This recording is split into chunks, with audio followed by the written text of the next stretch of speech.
Bien, vamos a abrir nuestras Biblias a 2 Timoteo, capítulo 1. 2 Timoteo, capítulo 1. Y vamos a estar en un momento en versículos 3 al 5.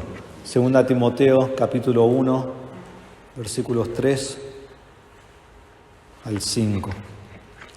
Hay una historia que cuenta John Ortberg que leí en esta semana y me pareció bueno para contársela, para introducir este mensaje. Un hombre estaba manejando y detrás de él venía una mujer manejando y la mujer estaba muy apurada.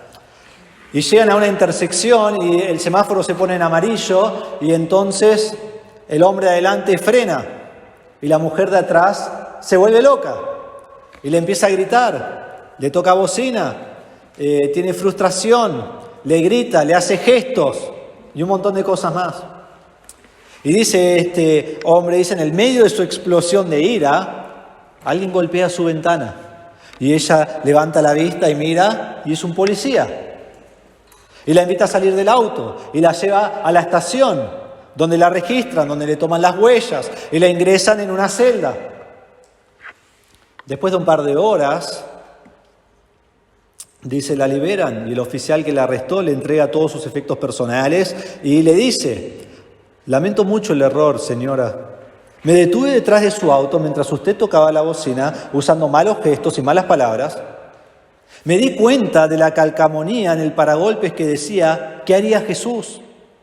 Y el soporte de la patente que decía: elige la vida. El letrero de la ventana que decía: sígueme a la escuela dominical. Y la figura del pez cristiano en tu baúl. Y naturalmente asumí que habías robado el auto. Y Orberg dice que realmente el mundo se cansa bastante de las personas con calcamonías cristianas en sus autos, carteles cristianos de peces en sus baúles, libros cristianos en sus estantes, estaciones cristianas en sus radios, joyas cristianas alrededor de sus cuellos, videos cristianos para sus hijos y revistas cristianas para su mesa de café, pero en realidad no tienen la vida de Jesús en sus huesos o el amor de Jesús en sus corazones. El tema que vamos a ver hoy es una característica primordial para toda madre. Una característica primordial para toda madre y es una fe no fingida. Una fe no fingida. O podríamos decirlo así, una fe sincera. O podríamos decir una fe no hipócrita. La frase que vos quieras. Son todos sinónimos el uno del otro. Entonces primero vamos a mirar la fe no fingida de Timoteo. Vamos a leer 2 Timoteo capítulo 1, versículo 3 al 5. Dice así: doy gracias a Dios, a quien sirvo con limpia conciencia, como lo hicieron mis antepasados, de que sin cesar, noche y día, me acuerdo de ti en mis oraciones, deseando verte al acordarme de tus lágrimas, para llenarme de alegría o llenarme de gozo. Porque tengo presente la fe sincera, la fe no fingida que hay en ti, la cual habitó primero en tu abuela Loida y en tu madre Eunice, y estoy seguro que en ti también. Ahora debemos entender un poquito lo que está sucediendo aquí cuando Pablo escribe en 2 Timoteo capítulo 1, versículos 3 al 5, y realmente todo el libro de 2 Timoteo. Esta es la última carta que Pablo escribe antes de que él es asesinado. En 60 después de Cristo al 62 después de Cristo, más o menos, él estuvo en la cárcel esos 2 años, y cuando estuvo en esa cárcel, que realmente era un encarcelamiento domiciliario, si recuerdan al final de Hechos capítulo 28, a él lo ponen en una casa donde gente lo viene a visitar y él está predicando el evangelio, aunque está realmente en la cárcel, ¿no?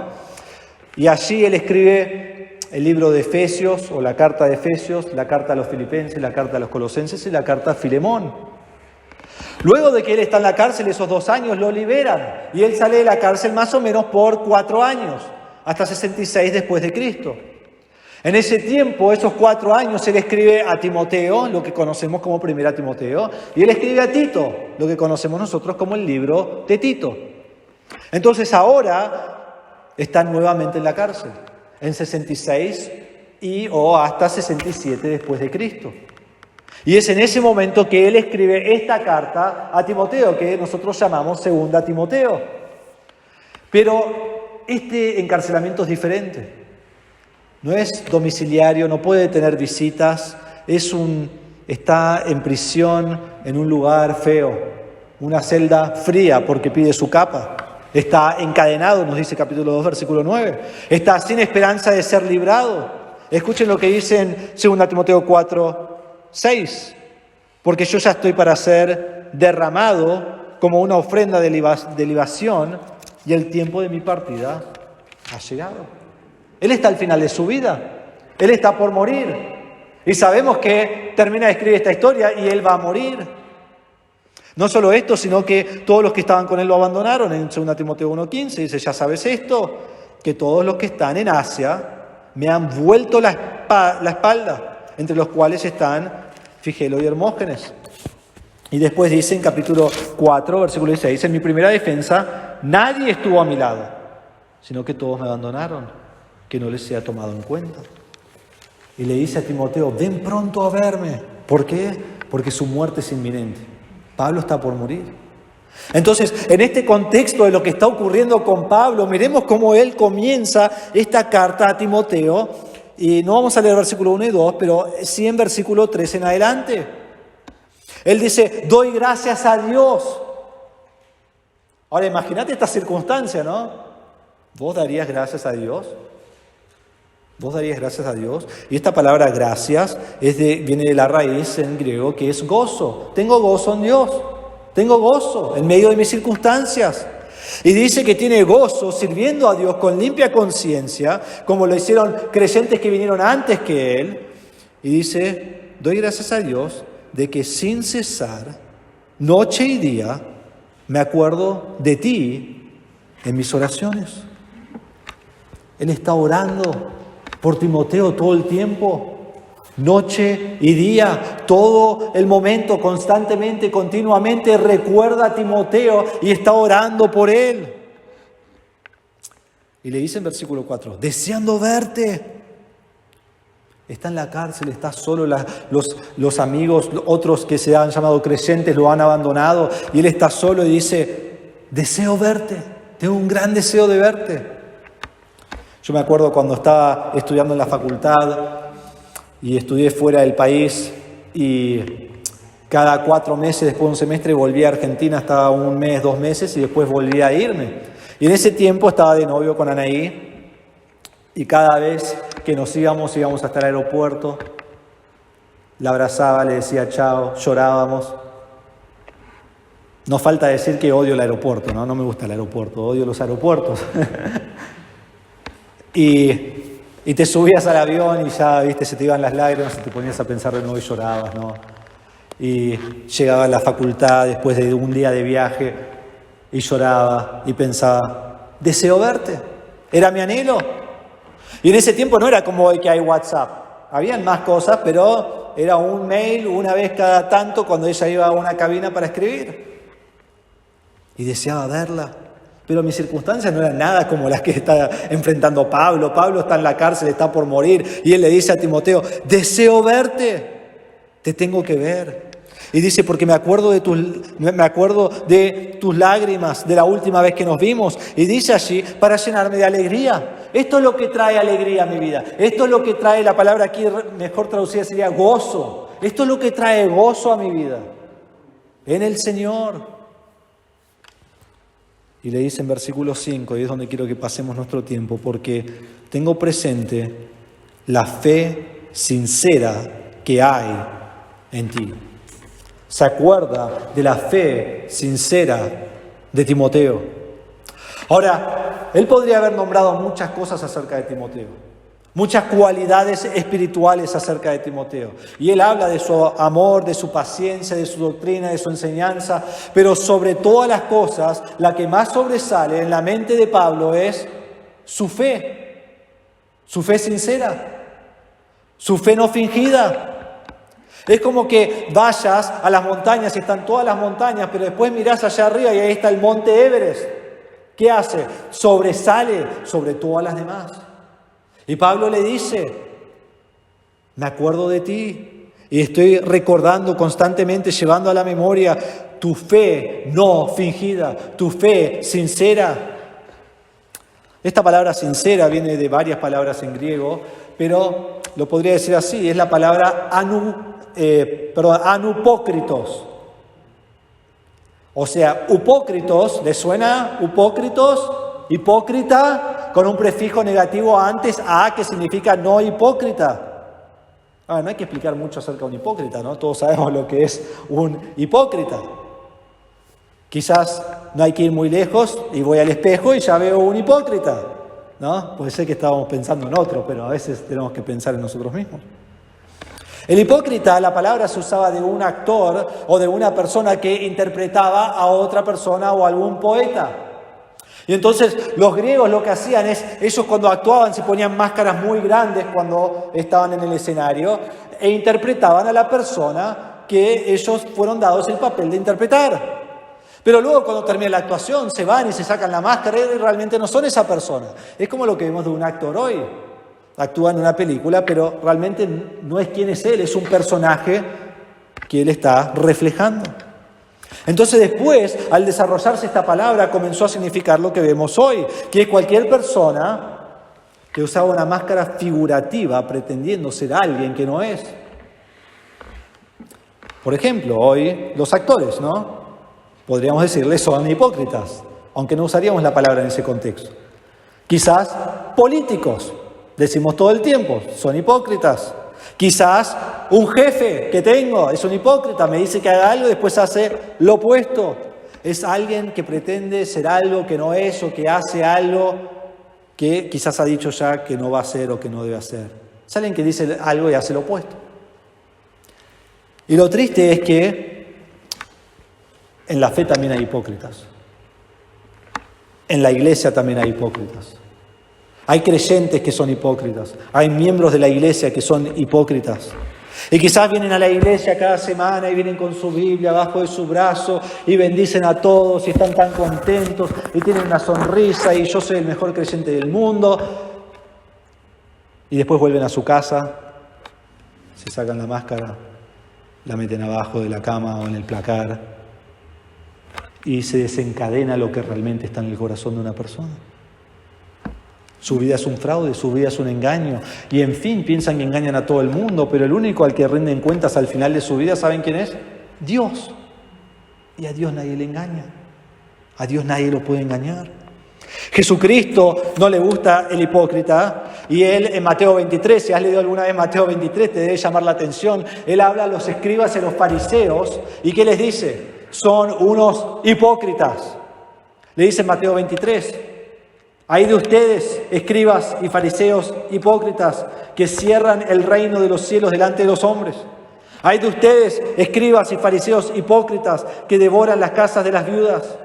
Hay de ustedes, escribas y fariseos hipócritas, que recorren el mar y la tierra para ser un prosélito y cuando llegan a hacerlo lo hacen hijo del infierno 2 veces más que ustedes. Hay de ustedes, escribas y fariseos hipócritas, que pagan el diezmo de la menta, del anís y del comino y han descuidado los preceptos más importantes de la ley, justicia, la misericordia y la fidelidad. Hay de ustedes, escribas y fariseos hipócritas, que limpian el exterior del vaso y del plato, pero por dentro están llenos de robo y de desenfreno. Hay de ustedes, escribas y fariseos hipócritas, que son semejantes a sepulcros blanqueados, que por fuera lucen hermosos, pero por dentro están llenos de huesos de muertos y de toda inmundicia. Y dice Jesús, hay de ustedes, escribas y fariseos hipócritas, porque edifican los sepulcros de los profetas y adornan los monumentos de los justos. En este caso el hipócrita es el religioso, porque no había nadie más religioso que el escriba y el fariseo. Y Dios dice, yo no quiero tu religión, es hipocresía. La fe sincera es una fe sin hipocresía, es una fe verdadera, es una fe genuina, es una fe sin maldad, es una fe sin engaño. Lo que vos ves de una persona es lo que él realmente es. Y Pablo le dice, yo recuerdo tu fe sincera, tu fe sin fingir. Entonces quiero que miremos rápidamente 3 características acerca de una fe sincera. 3 características de una fe sincera. La primera es fe para salvación. Una fe sincera es una fe que salva. Una fe que trae salvación. Y es la base de lo que es una fe sincera. Ahora, hoy en día todos tienen fe en algo, ¿no? O tenemos fe en muchas cosas. Yo cada día la llevo a mi hija a la escuela, a Don Torcuato, y todos los días paso por un puente sobre la Boulogne-sur-Mer, un puente que es medio alto, y a veces paras en el semáforo arriba del puente, y después mientras estás parado en el semáforo viene un camión enorme del otro lado y el puente empieza a vibrar. Y mi hija que está atrás dice, papi, ¿por qué está vibrando el puente? Y le digo, no, es bueno eso, porque si no vibra lo hicieron mal y ya hubiéramos muerto. Pero ¿qué hago? Todos los días, aunque yo no lo piense, yo tengo fe que ese puente me va a sostener. Todos ustedes vinieron, se sentaron en la silla, tienen fe que esa silla los va a sostener. Cuando vamos al supermercado, compramos algo del freezer del supermercado y tenemos fe que esas heladeras han estado andando y que no me voy a enfermar. Voy a comer a un restaurante y tengo fe que no le metieron nada a mi comida. O que lavaron los cubiertos, o lo que sea. Todos los días vivimos con fe en las cosas cotidianas de la vida. Pero también debemos tener fe en lo que viene luego de esta vida. Algunos tienen fe en fe. Dicen, yo creo. ¿En qué crees? Creo en creer. Todos tienen que creer algo. Yo creo en fe. Bueno, bien, te vas al infierno con creer en fe. Algunos creen y ponen su fe en la Virgen María y adoran a la Virgen María. La Virgen María no es más que vos y yo, es una mujer que Dios ha redimido con su sangre. Algunos ponen su fe en los santos, algunos ponen su fe en los apóstoles, algunos ponen su fe en Buda, algunos ponen su fe en Brahma, algunos ponen su fe en Alá. Todos dioses falsos, todos dioses falsos. Solo la fe en Cristo trae salvación. En Hechos 4:12 dice, en ningún otro hay salvación, porque no hay otro nombre bajo el cielo dado a los hombres en el cual podamos ser salvos. Ese es el nombre de Cristo. No hay otro que pueda darme salvación. La salvación, uno dice, bueno, es por fe en Cristo. ¿Y cómo viene esa salvación? Entendemos que la salvación es por arrepentimiento y fe. Ahora, esto es lo que llamamos y lo que la Biblia llama conversión. La conversión es una moneda con 2 lados. De un lado de la moneda es arrepentimiento, que es que yo pido perdón por mis pecados, aborrezco mis pecados, dejo atrás mi pecado. Y del otro lado de la moneda es fe. ¿Fe en qué? ¿En mis obras? No. Fe en Cristo. Entonces la conversión es arrepentimiento del pecado y fe en el Señor Jesucristo. ¿Cómo sé eso? ¿Porque lo inventé? No, déjenme leer la Biblia. Dice Hechos 3:19. Dice Pedro, por tanto, arrepiéntanse y conviértanse. ¿Para qué? Para que sus pecados sean borrados. En Hechos 16:31, el carcelero en Filipos le pregunta a Pablo, ¿cómo puedo ser salvo? Y Pablo le dice, cree en el Señor Jesucristo y serás salvo. No fue por obras, no fue por bautismo, no fue por hacer algún rito, fue por creer en Cristo. En Juan 3:16 dice Jesús, porque de tal manera amó Dios al mundo, que dio a su Hijo unigénito, para que todo aquel que cree en Él tenga vida eterna. Juan 17:3 dice, y esta es la vida eterna, que te conozcan a ti, el único Dios verdadero, y a Jesucristo, a quien has enviado. Entonces la Biblia dice que la salvación es por arrepentimiento y fe en Cristo Jesús. Ahora, esta fe es por una confesión. En Romanos 10:9 dice que si confiesas con tu boca que Jesús es Señor y crees en tu corazón que Dios lo resucitó de entre los muertos, serás salvo. La salvación viene por confesar que Jesús es Señor, que Jesús es mi amo, que yo voy a ser un esclavo del Señor. Esa es la salvación y no hay nada más hermoso, porque me ha redimido de la esclavitud del pecado.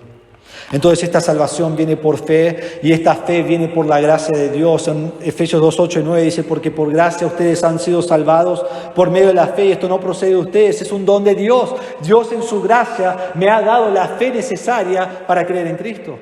Y esto no es por obras, porque en Efesios 2, 8 y 9 dice, después de lo que leí, no por obras para que nadie se gloríe. Nadie tiene vida eterna por sus obras. Nadie llega al cielo por sus obras. Es más, en Romanos 3:20 en adelante dice, porque por las obras de la ley ningún ser humano será justificado delante de él, de Dios. Esta justicia de Dios por medio de la fe en Jesucristo es para todos los que creen. Por cuanto todos pecaron y no alcanzan la gloria de Dios, todos son justificados gratuitamente por su gracia por medio de la redención que es en Cristo Jesús. Entonces la salvación es por la redención de Cristo, por la muerte de Cristo, por su sangre en la cruz. Y dice después Pablo, porque concluimos que el hombre es justificado por la fe, aparte de las obras de la ley. No hay salvación por obras. Y cuando miramos en 2 Timoteo y tomamos todo esto de pensar en una fe sincera, una fe que es personas que creen en Cristo, vemos que en Éfeso muchos no tenían una fe sincera. En 1 Timoteo 6:20, lo pueden ver ahí una hoja antes, Timoteo le dice, Timoteo, guarda lo que se te ha encomendado y evita las palabrerías vacías y profanas y las objeciones de lo que falsamente se llama ciencia, la cual profesando algunos se han desviado de la fe. Se han desviado de la fe. No mantuvieron su fe.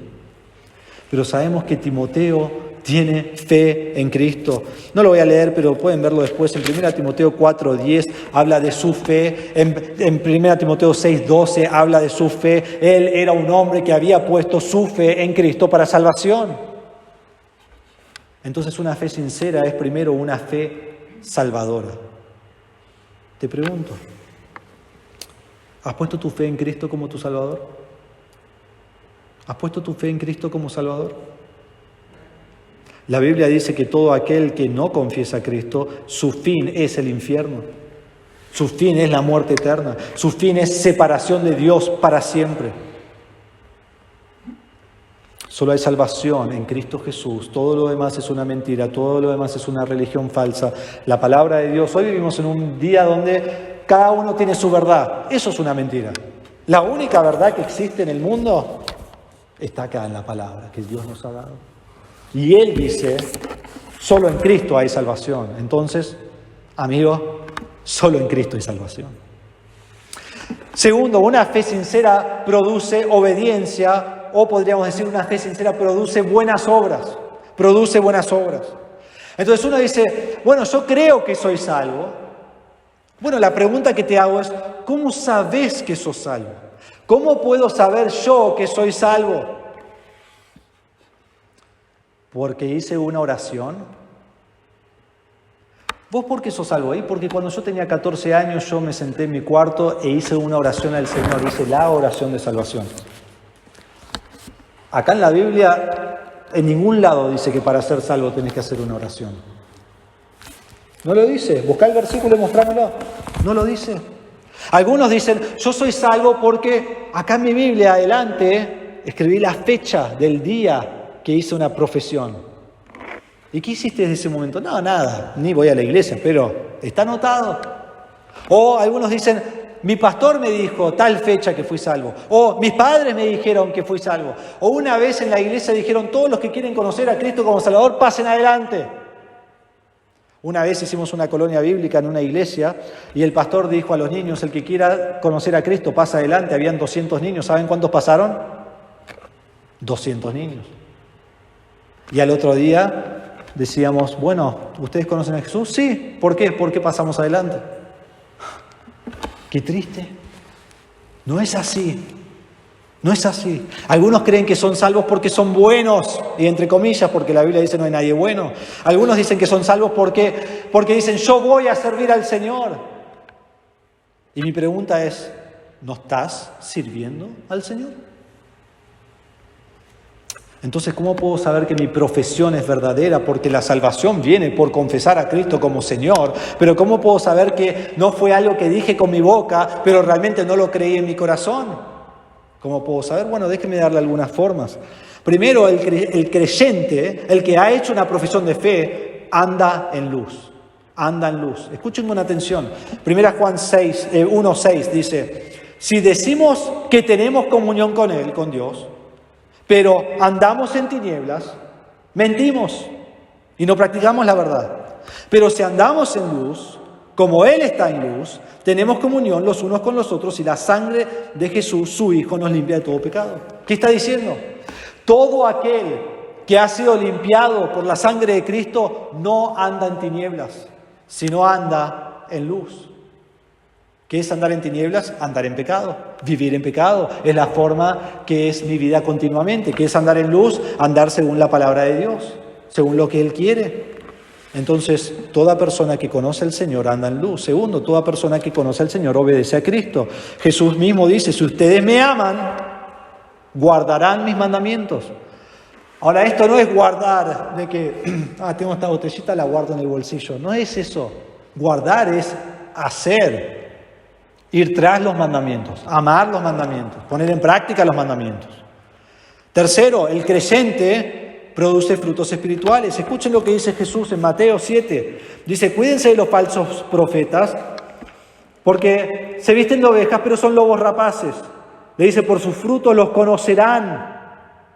¿Acaso recogen uvas de los espinos o higos de los cardos?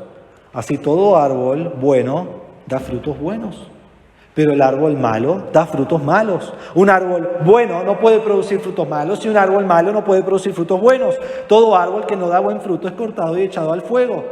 Así que por sus frutos los conocerán. Este es un ejemplo obvio, ¿no? Si yo planto un limonero y después digo, no produce naranjas.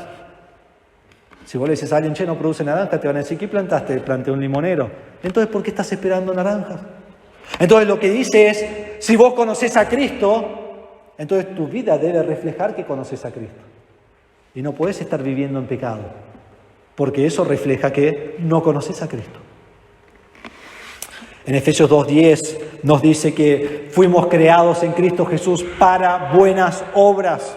En Santiago capítulo 2, versículos 14, 17 y 18 dice que la fe sin obras es muerta. No significa que tengo que tener fe y obras para salvación. Significa que mi fe se ve por mis obras. Porque Santiago dice ahí al final, pero alguien dirá, tú tienes fe y yo tengo obras. Muéstrame tu fe sin las obras y yo te mostraré mi fe por mis obras. Las obras son una demostración de nuestra fe en Cristo Jesús. En Mateo 7, 21 al 23, este es un versículo muy impactante. Quiero que medites en tu corazón mientras lo leo. Dice así. Jesús dice, no todo el que me dice, Señor, Señor, entrará en el reino de los cielos, sino el que hace la voluntad de mi Padre que está en los cielos. Muchos me dirán en aquel día, Señor, Señor, ¿no profetizamos en tu nombre? Y en tu nombre echamos fuera demonios, y en tu nombre hicimos muchos milagros. Entonces les declararé, jamás los conocí, apártense de mí los que practican la iniquidad. Algunos van a llegar ese día después de la muerte, van a estar ante Dios y van a decir, Señor, yo hice esto, y yo hice lo otro, y yo profeticé en tu nombre, y bla, bla, bla, bla, bla. Y el Señor va a decir, no te conozco. Y van a ser las peores 3 palabras que vas a escuchar. Y vas a ser echado al infierno por el resto de la eternidad. MacArthur habla acerca de este pasaje y dice así, trate de imaginarse el intenso terror que llenará el corazón y la mente de las personas que creían tener asegurada la eternidad por el simple hecho de profesar su fe en Cristo o realizar ciertas obras en su nombre, o por haberse asociado con su pueblo, al hacerse miembro de una iglesia o algún otro tipo de adhesión meramente externa. La situación de ellos será sin salida, incurable, irreversible. Hermanos, ¿cómo sé que tengo una fe sincera, genuina? Es una fe que produce obras. Ahora entendamos bien, obras no producen salvación, pero salvación produce obras. ¿Has hecho tu profesión en Cristo? ¿Tu vida refleja esa conversión? ¿O estás jugando a ser creyente? ¿O estás jugando a la iglesia? Bien, engañé al pastor. Bueno, ¿eso qué importa? No pienses que tan solo decir hice una profesión hace 20 años atrás te hace salvo. Si realmente crees en el Señor Jesucristo como tu Salvador, vivís cada día para Él. Eso es lo que acabamos de ver. El patrón de la vida de Timoteo fue una persona que vivió lo que creyó. En 1 Timoteo 4:6 nos dice que tenía una fe verdadera. En 1 Timoteo 4:12 dice que sigue siendo ejemplo de la fe. Y esto fue muy importante porque Timoteo vivió en Éfeso, donde muchos no tenían una fe sincera.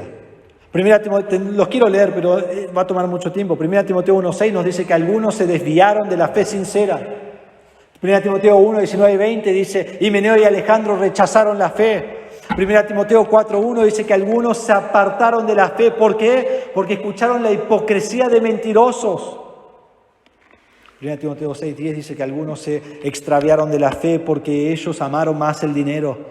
Algunos se desviaron de la fe porque se metieron en discusiones sin sentido. Nos dice 2 Timoteo 4:9, Pablo dice al final de su carta, lo último que escribió casi, dice, Demas me ha desamparado amando este mundo. Alguien que antes había sido su compañero lo dejó porque amó el mundo. Que me llega a decir que la fe genuina no se desvanece.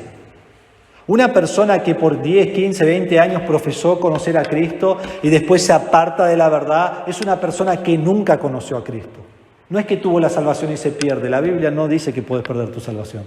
Una vez que sos salvo para siempre. ¿Por qué digo esto? Bueno, en Juan 10:28 dice Jesús, yo les doy vida eterna y jamás perecerán. Nadie las arrebatará de mi mano. Mi Padre que me las dio es mayor que todos y nadie las puede arrebatar de la mano del Padre. Jesús dice, porque esta es la voluntad de mi Padre, que todo aquel que ve al Hijo y cree en Él tenga vida eterna y yo lo resucitaré en el día final. ¿Se puede perder esa vida? No. El que cree tiene vida. El que cree lo resucitaré. En Romanos 8:30 Pablo dice, a los que antes predestinó, o sea, a los que Dios eligió antes de la fundación del mundo, a estos llamó, y a los que llamó, justificó, o sea, les dio la salvación. Y a los que justificó, los glorificó. Ahora, ¿alguno de ustedes es glorificado hoy? Yo no. Pero un día seré glorificado. Y esa promesa de ser glorificado es tan cierta como justificado, es tan cierta como predestinado. O sea, todo aquel que cree no puede perder la salvación. Entonces, si alguno se aparta de la fe, es porque escuchó la fe, profesó la fe, pero nunca creyó en Cristo como Salvador. Fe produce buenas obras. Entonces te pregunto, examina tu corazón, examina tus obras. ¿Son evidencia de fe sincera o son evidencia de incredulidad? Un creyente vive según la fe. Tercero, la fe sincera se basa en sana doctrina. La fe sincera se basa en sana doctrina. La iglesia primitiva se dedicó a la doctrina de los apóstoles en Hechos 2:42. Timoteo sabía y enseñaba sana doctrina y todo el tiempo Pablo le dice, seguí enseñando lo que has aprendido, lo que fuiste nutrido en la fe, la sana doctrina. En 2 Timoteo 2:16 al 18 dice Pablo, evita las palabrerías vacías y profanas, porque los dados a ellas conducirán más y más a la impiedad, y su palabra se extenderá como gangrena. Entre ellos están Himeneo y Fileto, que se han desviado de la verdad, diciendo que la resurrección ya tuvo lugar, trastornando así la fe de algunos. Ellos decían que la resurrección ya ocurrió, ahora no la resurrección de Cristo, sino la resurrección corporal de los que creen en Cristo. Y dice, ya ocurrió y vos te lo perdiste. Era mentira. Se desviaron de la fe. Hermanos, nunca podemos desviarnos de la fe. ¿Cómo voy a creer en algo para salvación y luego vivir de acuerdo a ello si lo que creo es incorrecto? No me puedo desviar de la fe. Nunca podemos dejar de enseñar sana doctrina. En 2 Timoteo 4:3, lo pueden mirar conmigo, Pablo dice a Timoteo que predique la palabra. Dice, porque vendrá tiempo cuando no soportarán la sana doctrina. Hoy vivimos en ese tiempo. Uno escucha la verdad y la rechaza. ¿Por qué? Porque no la quiere escuchar. Dice, sino que teniendo comezón de oír, conforme a sus propios deseos, acumularán para sí maestros y apartarán sus oídos de la verdad y se volverán a los mitos. ¿Saben qué dice el versículo? ¿Escuchan la sana doctrina? ¿No quieren la sana doctrina? Salen a buscar una iglesia y alguien que les diga lo que le hace cosquilla en los oídos, lo que lo hace sentir bien. ¿Saben lo que es hoy eso en nuestra cultura? El evangelio de prosperidad, donde la gente dice, Dios quiere que vos prosperes, ese es su deseo más grande. No está en la Biblia ese deseo. O es el evangelio de prosperidad que también es salud. Dios quiere que vos tengas salud. Ah, ¿sí? ¿En qué versículo? Dios nunca dice que quiere que tengas salud. ¿Dios te puede dar salud? Sí. ¿Dios te puede quitar salud? Sí. O podemos ver a Job, que le quita la salud. Dios no promete buena salud. Y aún los falsos profetas o maestros o apóstoles que predican eso, dicen, y si no tenés salud es porque no tenés suficiente fe en Dios. Mentira. No depende de vos tener salud o no. Estos hombres predican riquezas. Dios quiere que seas rico. Dios quiere que tengas dinero. No. Ellos se están llenando de dinero, mientras que vos sos pobre. Ellos dicen también, Dios quiere que tengas una vida sin sufrimiento. Ah, qué interesante, porque Filipenses 1:29 dice Pablo, porque a ustedes se les ha concedido por amor de Cristo no solo creer en Él, sino también sufrir por Él. Todo lo opuesto. Pero alguien escucha la verdad y dice, Dios quiere que sufra por Él. No, yo quiero buscar una iglesia que me dice, Dios quiere que vos seas feliz. No, Dios quiere que vos le des gloria a Él. Algunos buscan un lugar, según la cultura, que les dé una emoción espiritual. Un lugar donde entran y comienzan a hablar en lenguas, algo que no es para hoy. Y es más, las iglesias que lo hacen ni siquiera lo practican como lo practicaban en 1 Corintios capítulo 14. Están todos hablando cualquier cosa al mismo tiempo. Van a lugares donde les dan, lo podríamos llamar, escalofríos espirituales. Salís y qué bien que me sentí, lo que cantamos, lo que hablamos, todo. Y llegás a casa y no aprendiste nada. Y tu fe está basada en nada. En cartas que viene alguien y le pega y se derrumba tu fe. Porque no es basada en sana doctrina. Debemos basar la palabra en sana doctrina, que es siempre la palabra de Dios, porque la palabra de Dios es suficiente para todo lo que creemos y todo lo que vivimos. Entonces Pablo le dice, y ya vamos a llegar a Loida de Eunice, pero al final del versículo le dice, y estoy seguro que en ti también.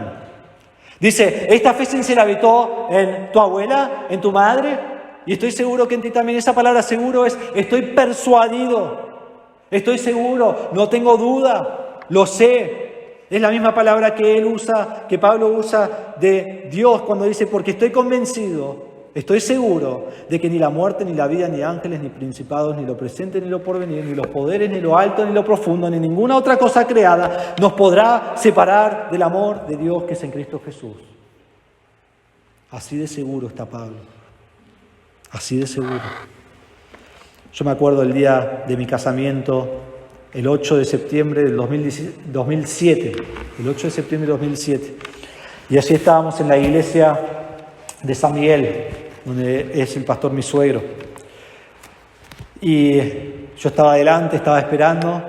Y tenemos una cultura muy rara, ¿no? Donde la mujer tiene que hacer esperar al hombre. Es lindo para todos menos al hombre que está ahí adelante. Y me acuerdo que estaba ahí adelante y estaba esperando. Y yo estaba recontra seguro que ella iba a venir. Recontra seguro, ¿sí? Y estaba ahí en la cuarta, quinta fila, una abuelita, la abuela de Juan Marcos. Siempre conocida por la nona. Ella siempre fue la nona de la iglesia. Siempre muy buena, muy amable, siempre orando por nosotros, siempre cuidándonos de chiquitos, enseñándonos. Y estaba ahí y me dice con una gran sonrisa, no viene. Y digo, nona, te quise en todos los momentos, pero hoy tiene que venir. Y se reía, ¿no? Porque es lo que tienen que hacer, pero yo estaba seguro. Vino. Le estaban bloqueando la puerta, no la dejaban entrar, pero vino, entró. Nuestro caso fue muy particular porque nos íbamos a Estados Unidos y entonces teníamos que casarnos allá, entonces teníamos que irnos como novios y allá casarnos legalmente. Entonces esa noche, después de la ceremonia en la iglesia, pues no nos casamos por civil aquí en Argentina, ella se fue a su casa y yo me fui a mi casa. Muy interesante, ¿no? Fui a mi casa, mis padres se burlaron de mí y dormí esa noche. Al otro día nos encontrábamos en el aeropuerto. Otra vez, ahí estaba, en el aeropuerto con mis bolsos. Me iba a estudiar al seminario, ella venía conmigo, nos íbamos por muchos años antes de volver a Argentina. Ella ya no iba a ver a su familia. Y yo estaba persuadido, va a venir. A menos que justo al padre se le rompió el auto, ¿no? Y no puede llegar al aeropuerto. ¿Y saben qué? Llegó. Menos mal, ¿no? Pero estaba convencido. Esto es mucho más que eso. Pablo dice, yo estoy convencido que esta fe está en ti. Está en ti. Ahora, ¿por qué Timoteo necesitaba tener una fe sincera? En 2 Timoteo 3:1 dice, pero debes saber esto, que en los últimos días vendrán tiempos difíciles. Y ahí en versículos 1 al 9 comienza a relatar todos los pecados del hombre. En 2 Timoteo 3:13 dice, pero los hombres malos e impostores irán de mal en peor, engañando y siendo engañados. Como leímos antes en 2 Timoteo 4:4, no soportarán la sana doctrina, se apartarán de la sana doctrina. Entonces, Timoteo debía enfocarse en lo que aprendió desde niño en las Escrituras. En 2 Timoteo 3:15 dice, desde la niñez has sabido las Sagradas Escrituras. Persiste en esas cosas, en lo que has aprendido de niño, y eso te mantendrá en los tiempos difíciles. Entonces, la salvación no es solo una confesión vacía, es arrepentirse y creer en Cristo como salvación. Se ve por medio de las obras que eso producen. ¿Cómo llegó Timoteo a esta fe? Por la gracia de Dios. ¿Cómo quizás conoció acerca de la fe y creció en la fe? Por su madre y por su abuela. Entonces miremos la fe no fingida de Loida y Eunice.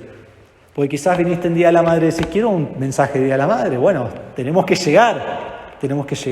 Vemos la fe no fingida de su abuela Loida y su madre Eunice. Me encantaría leerlo, pero no tenemos tiempo para leerlo. Pablo fue a Listra en Hechos capítulo 14. Esta es la ciudad de Loida y Eunice. Cuando Pablo llegó a Listra, él sanó a un hombre que estaba cojo, que no podía caminar. Y cuando él sanó a este hombre, él estaba allí con Bernabé y todos los que estaban allí en este pueblo, en Listra, comenzaron a adorar a Pablo y a Bernabé como dioses. Los tratan como dioses y querían ofrecer sacrificios para ellos. Y Pablo le dice, no, nosotros somos igual que ustedes. Y comenzó a predicar el Evangelio. Y en todo el tumulto que hubo, gente que escuchó que ellos estaban ahí, judíos, vinieron de Antioquía y de Iconio, donde Pablo ya había estado. Y cuando encontraron a Pablo, lo sacaron fuera de la ciudad y lo apedrearon y lo dejaron como muerto. Al otro día él se levanta por la misericordia y la gracia de Dios. Y él se levanta y continúa predicando el Evangelio. Y luego se va de ese lugar. Ahora, seguramente, Loida y Eunice supieron acerca del evento. Quizás escucharon el Evangelio en ese lugar. Y lo más probable es que fueron salvos en el primer viaje misionero de Pablo. Timoteo quizás fue salvo por el mensaje de Pablo. O quizás fue salvo por el testimonio y el mensaje que le predicaron su abuela y su madre. No sabemos. Pero uno de ellos lo guió al Señor. ¿Y cómo sabemos esto acerca de Timoteo? Porque cuando Pablo vuelve en su segundo viaje misionero, él va aquí a Listra y nos dice Hechos 16:1, Pablo llegó también a Derbe y Listra y estaba allí cierto discípulo llamado Timoteo, hijo de una mujer judía creyente pero de padre griego, del cual hablaban elogiosamente los hermanos que estaban en Listra y en Iconio, y Pablo quiso que éste fuera con él. Pablo vuelve en su segundo viaje misionero, encuentra a Timoteo, del cual todos hablan elogiosamente, y dice, vos vení conmigo. Y Timoteo termina siendo un compañero de Pablo por el resto de la vida de Pablo. Pablo está por morir acá, y ¿a quién le escribe? A Timoteo. ¿Y quién quiere que lo venga a ver? Timoteo. Y vemos en 2 Timoteo 1:5 que esta fe sincera que llega a Timoteo habitó primero en Loida y en Eunice, en su abuela y en su madre. Y esta palabra habitar es algo que nos muestra lo que ocurre en la salvación. Dios nos dice en su palabra que cuando yo conozco a Cristo como mi Salvador, el Espíritu Santo habita en mí.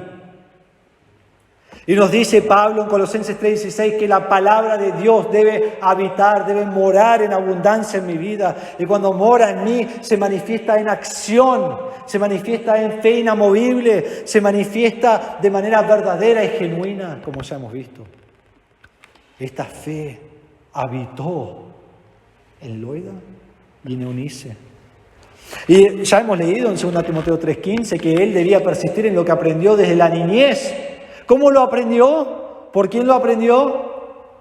Loida y Eunice fueron las mujeres que le instruyeron, que le enseñaron. Y en ningún lugar habla del padre. Lo más probable es que el padre nunca fue salvo.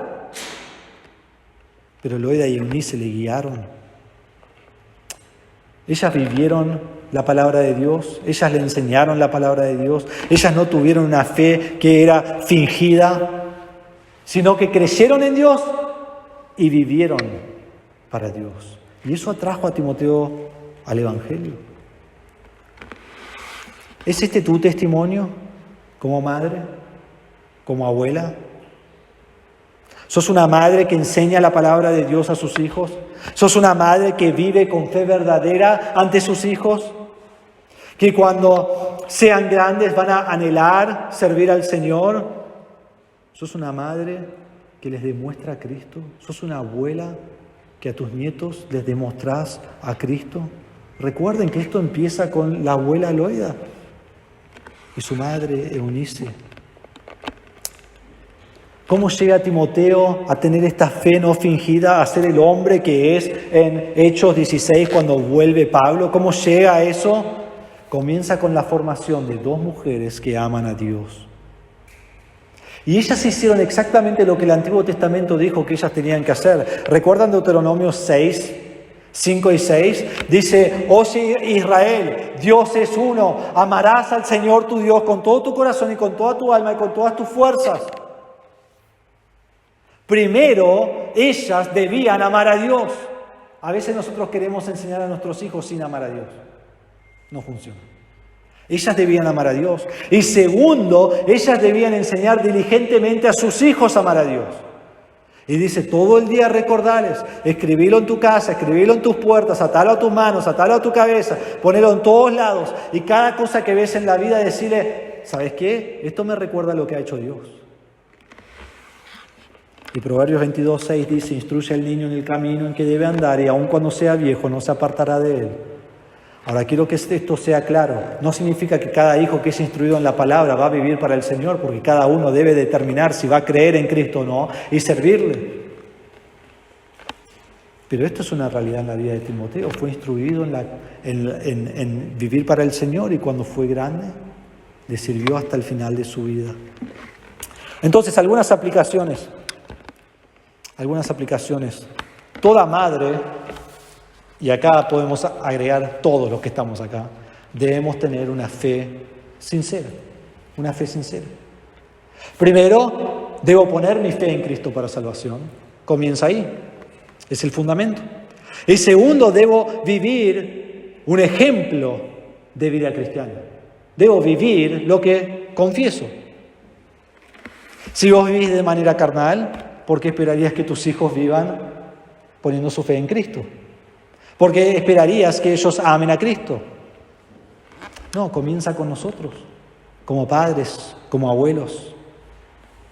Entonces yo primero debo estar en la palabra y debo amar a Dios y luego debo transmitirle eso a mis hijos. ¿Tus hijos ven la misma persona en la iglesia y en casa? ¿Ven la misma persona? ¿Lo que te ven hacer en la iglesia es lo que ellos ven en casa? Porque a veces nosotros pensamos que podemos engañar a nuestros hijos, pero ¿sabes qué? Tu hijo te conoce mejor que cualquier persona. Los hijos conocen a los padres, a veces mejor de lo que los padres se conocen a sí mismos y piensan que engañan a los hijos, pero los hijos no son engañados, te ven todo el tiempo. Quizás decís, no tengo esta fe, pero quiero adquirir esta fe. Conozco al Señor, pero no siempre vivo como debo. Bueno, ¿qué debes hacer? Debes pasar tiempo en la palabra. O sea, horas en la palabra. Debes conocer a Dios, debes aferrarte a Dios, debes confesar pecado, debes orar a Dios, debes creer en esa relación. La Biblia y la cristiandad no es una lista de reglamentos, la Biblia y la cristiandad y Dios es una relación de padre a hijo. Debo amarlo. ¿Por qué es tan importante hoy instruir a tus niños y ser ejemplo para ellos? ¿Sabes por qué es importante? Porque si vos no lo instruís, alguien lo hará. Alguien lo hará. La sociedad, la tele, la escuela, el barrio. ¿Y sabes qué? ¿Sabes qué pasará con tus hijos si la sociedad y la tele los instruyen? Tus hijos no sabrán si son nene o nena. No van a saber. No tendrán concepto de una familia bíblica, que es lo que Dios ha creado desde el principio. Un hombre, una mujer, hijos. Ahora, no todos pueden tener hijos, pero así es como Dios construyó la familia. Ellos sabrán que mentir siempre es la mejor solución. Es la solución a todo. Ellos sabrán que engaño es bueno cuando es necesario. Ellos se criarán en una cultura que les dice tenés que tener esto, entonces tenés que estudiar para tener el mejor trabajo, para tener todo el dinero, para comprar todo lo que querés tener. ¿Es bueno estudiar? Sí. ¿Es bueno tener un buen trabajo? Sí. ¿Es bueno ganar mucho dinero? Sí. Pero no hacer todo eso para tener todo lo que puedas tener. No debo amar eso. Estos hijos se crearán y tendrán relaciones sexuales promiscuas por todos lados, porque total, si quedó embarazada, asesino al hijo que está dentro mío. Eso es lo que nuestra cultura enseña. Y si vos no crías a tus hijos, la sociedad los va a criar, llenos de pecado. Quizás decimos, es que en la iglesia aprenden, pero después viven de otra forma. Hermanos, quiero que sepan esto, es muy importante. La iglesia no es responsable por cuidar a sus hijos. La iglesia no es responsable por criar a mis 2 hijas. Dios me ha dado a mí y a mi esposa esa responsabilidad. Y Dios te ha dado a vos esa responsabilidad. ¿Cómo podés transmitir esto a tus hijos? ¿Sabes algunas cosas que podés hacer? Contales a tus hijos cómo era tu vida antes de llegar a conocer a Cristo. Contale cómo Cristo te ha salvado por su sacrificio en la cruz, su muerte y resurrección por tus pecados. Y contale cómo es tu vida después de conocer a Cristo. Contale lo que estás aprendiendo de la palabra de Dios hoy y ayer y lo que vas a estar leyendo mañana y cómo eso impacta tu vida y cómo lo pones en práctica. Recordale a tus hijos las bendiciones que Dios les ha dado. Lee con ellos la palabra, orá con ellos. Y luego cuando vas todo el día, conectá todo lo que ves a lo que has aprendido con ellos de la palabra. Enseñales lo que está bien y lo que está mal. Cuando ellos hacen algo incorrecto, disciplinalos. Si hoy los hijos que tienen mi edad hubieran sido disciplinados, no estaríamos en la sociedad que estamos. Y si tu hijo necesita una paliza, dásela. Ay, pastor, ¿cómo vas a decir eso? Porque Dios lo dice, Proverbios 23:13, no escatimes la disciplina del niño, aunque lo castigues con vara, no morirá. Proverbios 13:24, el que evita la vara odia a su hijo, pero el que lo ama lo disciplina con diligencia. Hoy hay muchos que odian a su hijo. Yo no estoy hablando de abuso, estoy hablando de disciplinar correctamente a tus hijos. Y yo disciplinar correctamente a mis hijos. Porque si no terminamos con la sociedad que tenemos hoy, donde cada niño es tan perfecto y hace lo que quiere, que es un desastre en nuestra sociedad. ¿Cómo transmito esto a mi hijo? Debo darle de mi tiempo, debo escuchar a mi hijo, debo darle importancia a mi hijo, realmente debo amar a mi hijo. Trabajar todo el día y noche y no tener ni un minuto para mi hijo porque le quiero dar lo mejor es darle lo peor. Yo debo dedicar tiempo a mis hijos. Deben saber que los amo. Y por medio de eso demostrarle el amor de Cristo a ellos. Y luego enseñarle integridad y la verdad de la palabra de Dios. ¿Y qué pasa si mi marido no es salvo? ¿Cómo hago? Bueno, ya les dije, lo más probable es que el papá de Timoteo no era salvo. No sabemos, pero no nos dice nada aquí de que él le enseñó algo. Más esfuerzo debes hacer en vivir la palabra y compartir la palabra con tu familia.